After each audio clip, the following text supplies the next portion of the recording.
Hello everyone, मैं अर्चना जागौन आज आपके सामने फिर से उपस्थित हुई एक नए वीडियो के साथ। टॉपिक विशेषण। चलिए देखिए, विशेषण क्या है। विशेषण विशेषण से आप क्या समझते हैं? विशेषण शब्द संज्ञा सर्वनाम की विशेषता बताता है। इसकी विशेषता संज्ञा और सर्वनाम की क्या बताता है? विशेषता। यानी संज्ञा सर्वनाम की विशेषता बताने वाले शब्द विशेषण कहलाते। अगर इनके भेदों की बात करें तो विशेषण के भेद कितने होते हैं?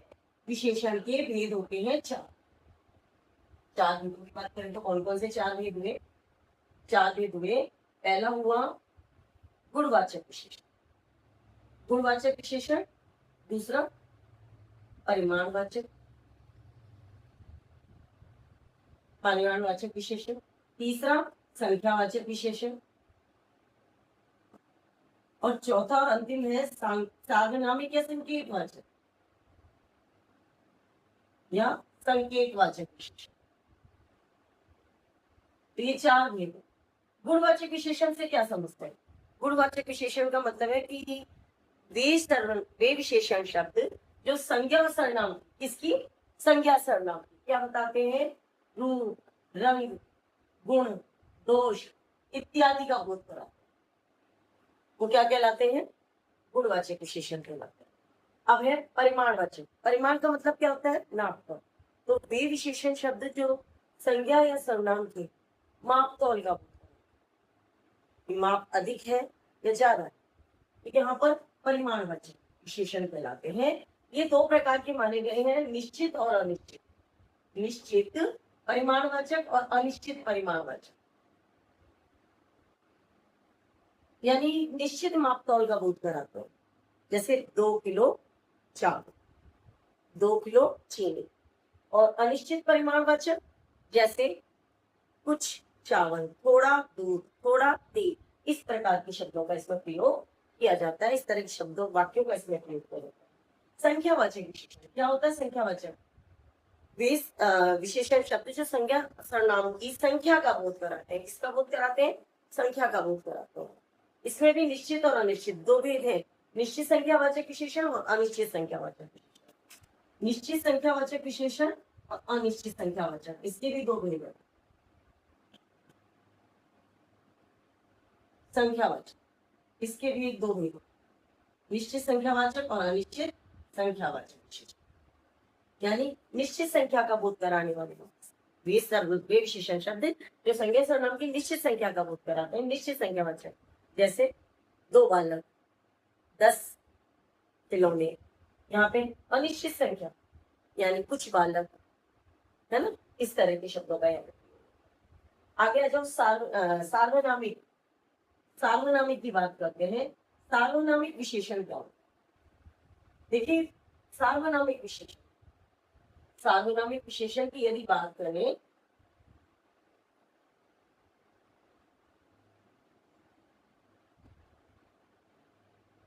विशेषण, सार्वनामिक जिसे हम संकेतवाचक विशेषण भी कहते हैं, इसमें क्या होता है कि वे सर्वनाम शब्द, सर्वनाम शब्द संज्ञा के आगे लगते हैं। संज्ञा के आगे लगते हैं। आगे लगेंगे, किसके लगेंगे आगे? संज्ञा के आगे। संज्ञा के आगे लगकर इसकी विशेषता बताते हैं, संज्ञा की विशेषता बताते हैं। तो वे सर्वनाम शब्द जो संज्ञा के आगे लगकर उसकी क्या बताते हैं? विशेषता बताते हैं। वो क्या कहलाते हैं? सार्वनामिक। इन्हें संकेतवाचक भी कहते हैं। अब एक क्वेश्चन और आता है कि विशेषण और सार्वनामिक विशेषण में सर्वनाम और सर्वनाम और सार्वनामिक विशेषण में क्या अंतर?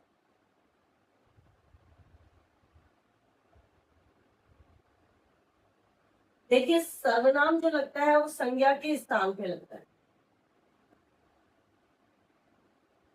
और सार्वनामिक लगता है संज्ञा से पहले। सर्वनाम लगा और इसकी विशेषता बता और विशेषता बता।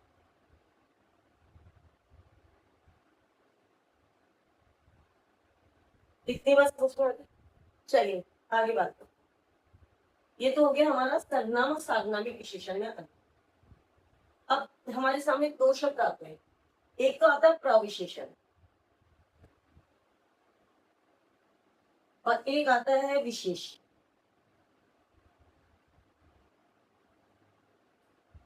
विशेष्य की परिभाषा अगर हम लें तो विशेषण जिसकी विशेषता बताए, विशेषण जिसकी विशेषता बताए,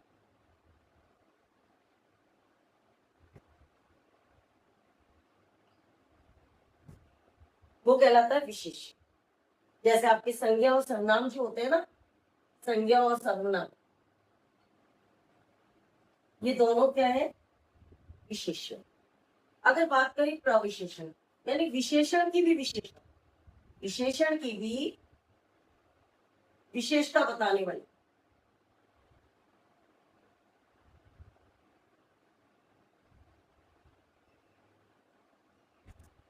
चलो क्या कहलाते हैं, प्रविशेषण। अब इसमें से एक क्वेश्चन और आता है, क्या, देखिए इसमें बताया गया है अवस्थाएं, विशेष। देखिए पढ़ेंगे हम विशेषण की अवस्था।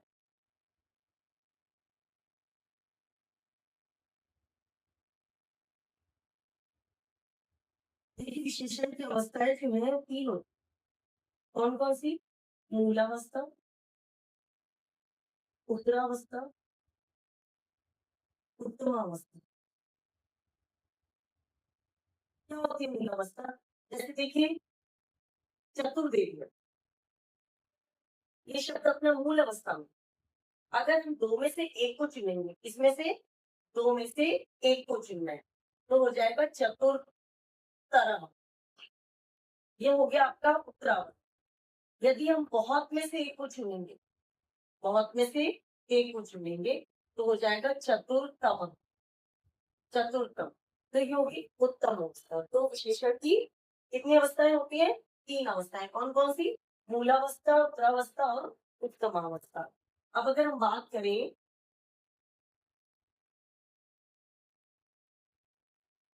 संज्ञा, सर्वनाम, क्रिया और अंग, यदि इन चारों के साथ हम प्रत्यय जोड़ देते, क्या जोड़ देते हैं, प्रत्यय, तब क्या बनता है, विशेषण।